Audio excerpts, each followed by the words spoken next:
In this second video, I'll give you kind of an intro to classroom management. But I'm going to take myself out of the picture first so that you can enjoy these horned puffins from Alaska. Managing an ESL classroom takes some skill, but some of it will probably come instinctively. I identified 6 critical factors in this. You have the enrollment policies of your program. There are 3 different types of policies for enrollment, and I'll go through those in a minute. Certainly the demographics of the class and what the needs and goals of your learners are. There's also the needs and goals of your syllabus and your curriculum, and that balancing act that the teacher has to do between the textbook, where the learners are with that material, and what their needs are.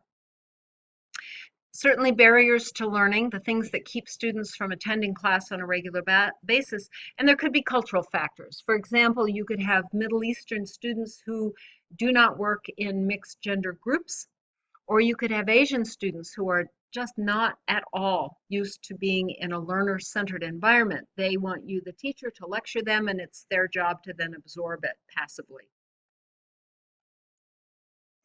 Lots of things can disrupt your class. Enrollment policies can affect students coming into your class late in the term.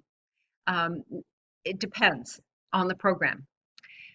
And certainly those barriers that keep them out of class. Are they bored? Are you getting cell phone disruptions? Are you having side conversations in the one corner of the room?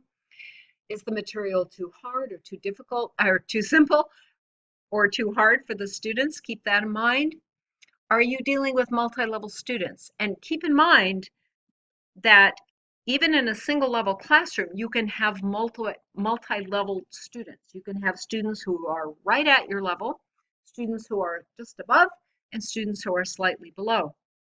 And even in an individual, you can have mixed levels of skill. For example, you can have somebody with higher listening and speaking skills than the reading and writing skills. Maybe students could have a poor command of the academic language register in English. Remember that language register is what we say, who we say it to, when we say it, and how we say it. Could be a mismatch of the learner goals and what your program is providing, and there certainly can be a personality mismatch between the teacher and student. It happens. It's not common, but it happens. But so many things can go right. And with a well-managed classroom, notice I didn't say controlled. I said a well-managed classroom. You have happy adult students who are self-directed. They know that this class is helping them and they are setting goals, and they're not going to stop there. They're going to set more goals after that. And you're broadening their cultural experiences. A lot of things can go right. So, now to the enrollment. There are three types of enrollment. The closed enrollment is what Front Range has, and this is the most typical.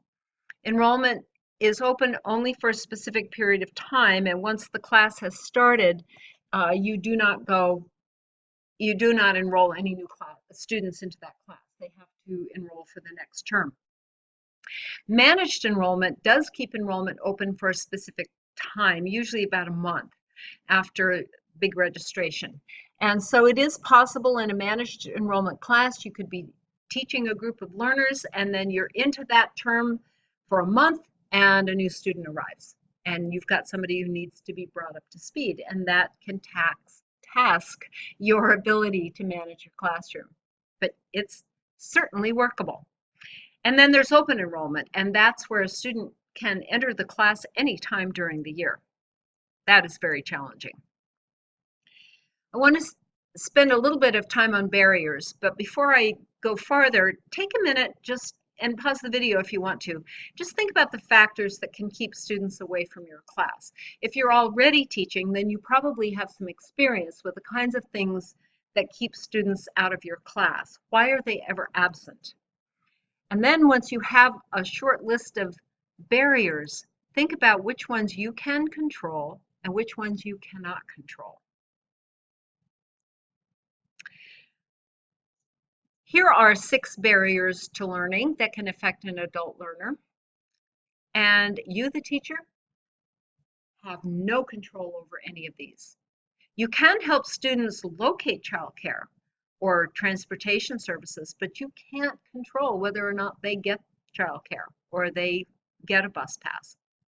So these are 6 major influences that can keep an adult learner from regular attendance that the teacher has no control over.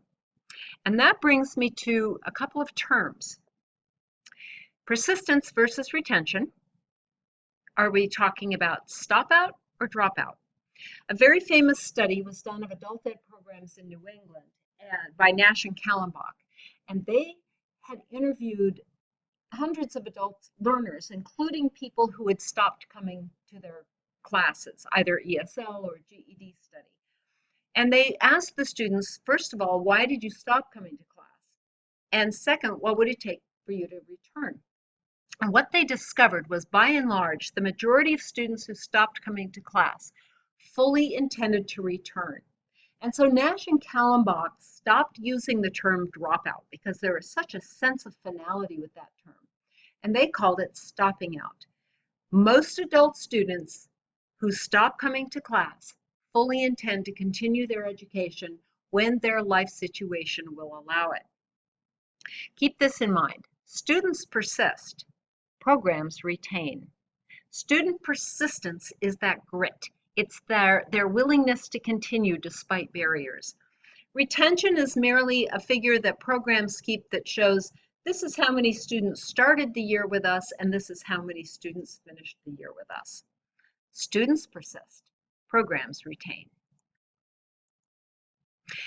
Nash and Kallenbach identified 6 drivers of persistence. And as you look through this list, think about whether or not you could have any influence over that particular driver. Let's start with the top one, the sense of belonging and community in the classroom. The second one is the clarity of purpose, so that the learners have established goals and that they see measured progress towards their goal. The sense of agency, and this means that the learners feel that they're able to do it on their own, that they are autonomous and self-driven, that they're seeing their competency. They are able to believe that their effort will lead to success because they see it, that what they're learning is relevant, and that the program is offers stability and it's a safe place for risk-taking. Look at all of those. You can control, or you can influence, rather, every single one of those drivers of persistence. You can't control a program that is so unstable that it closes classes or moves classes around, but you can control whether or not you are in class and ready to go before the first student arrives. So you don't come to class 5 minutes before class starts. You come to class an hour before class starts, and you have your classroom ready, and you are there with a smile when students start coming in. You can affect all of these things in your classroom. That's where you have influence. That means the environment has acceptable classroom behavior and that students know what that behavior is and they have bought into that list of acceptable behavior. And maybe this can even be something they do themselves, which would be for the students to establish class rules. That you are prepared, that you're meeting their needs, that you are planning to all modalities, that you know who your community partners are to help them with issues like health and childcare and transportation, that the learners are developing their own self-confidence, and that you are teaching to the lowest ability in the class. Keep that idea in mind. You want to be able to adjust instruction material to your learners, to simplify tasks, or even maybe make them more difficult. Simplifying texts, and thinking about this idea of chunking. That's a way to simplify a task. That you've scaffolded the instruction, that you're providing comprehensible input. Maybe use checklists so students can check off the steps to finishing a task. Using graphic organizers. Those are just some ideas. Remember I just said you want to teach to the lowest ability in the class? Here's why. It is easier to increase the difficulty of an activity for the fast finishers than it is to simplify one that is already too difficult for a struggling student. Be prepared for the students who finish that worksheet first and give them something more to do with it. Maybe turn it into a conversation with those students. Group them together, give them a more challenging task while you help the students who are either at level or the below level students who are struggling. Be prepared with a well-written lesson plan with clear learning objectives, and you can even write those objectives on the board like an agenda so students know, oh, today we're going to learn how to speak to your doctor.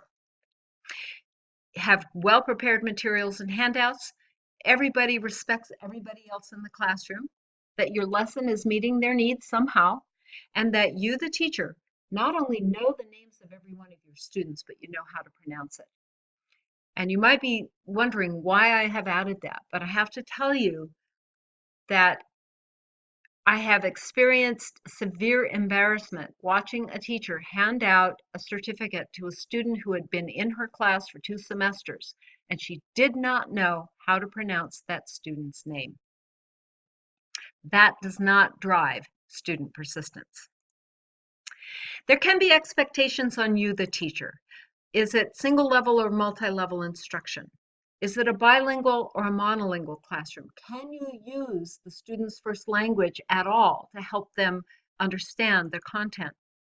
Is it a lab setting where you're working one-on-one or in small groups? Or is it a classroom setting? Do you get planning time? And is it paid planning time? And what materials are available to you? And what resources do you have, including copiers and computers?